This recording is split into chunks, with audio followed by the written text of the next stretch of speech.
ఓటమికి కారణాలు సాకులు వెతుక్కుంటున్నట్లుగా చూడాలా దీన్ని? ఏమైనా కొంత అధికార దుర్వినియోగం కూడా జరిగినట్లు మీకేమైనా అనిపిస్తుందా? అధికారం ఉన్నంతకాలం దుర్వినియోగం ఉంటుంది. అధికారంలో ఉన్నవారు ఎవరైనా దుర్వినియోగం చేస్తారు.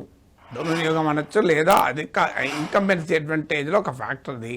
ప్రభుత్వంలో ఉన్నవారు రిసోర్సెస్ పైన, వ్యవస్థల పైన, అన్నిటిపైన ఆధిక్యత ఉంటుంది. They can manage.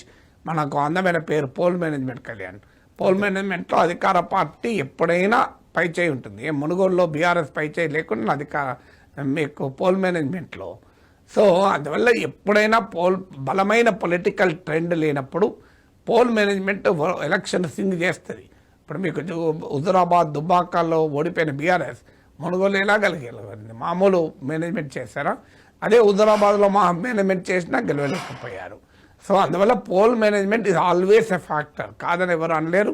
డెఫినెట్గా కాంగ్రెస్ పార్టీ కూడా బీఆర్ఎస్తో పోలిస్తే బెటర్ పోల్ మేనేజ్మెంట్ చేయగలిగింది. కానీ బీఆర్ఎస్ అని చెప్పగలుగుతుందా మేము డబ్బులు పంచలేదని?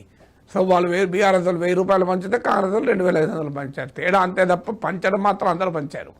సో బీఆర్ఎస్కు గ్రీవెన్స్ ఉండొచ్చు, మమ్మల్ని టాప్ ఆఫ్ వేద్దాం అనుకున్నాం 1000 పైన, కాంగ్రెస్ వాళ్ళు ఇచ్చినాక ఎంత ఇస్తారో చూసుకొని ఇంకో 1000 వేద్దాం అనుకున్నాం, 1000 వేయనీయలేదు ప్రభుత్వం ఉన్నది కనుక. కానీ గ్రీవెన్స్ ఉండొచ్చు, ఐ కెన్ అండర్స్టాండ్.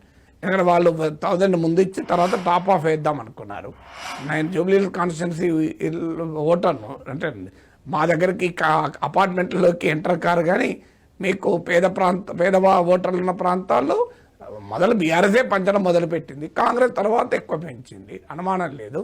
మీరు అన్నట్లు బీఆర్ఎస్ ఏజెంట్లు 50 పోలింగ్ బూతుల్లో అడ్రస్సే లేరు అంటే మేనేజ్ చేయబడ్డారు, డౌటే లేదు. అంటే మరి ఆ పొలిటికల్ లాయాలిటీ ఎక్కడ పోయింది? వాస్తవంగా బీఆర్ఎస్ కార్యకర్తలు కసితో పనిచేశారు. కేటీఆర్, హరీష్ రావు వండర్ఫుల్ క్యాంపెయిన్ చేశారు, చాలా స్పిరిటెడ్ క్యాంపెయిన్ చేశారు. ప్రభుత్వం పట్ల కూడా అసంతృప్తి ఉంది.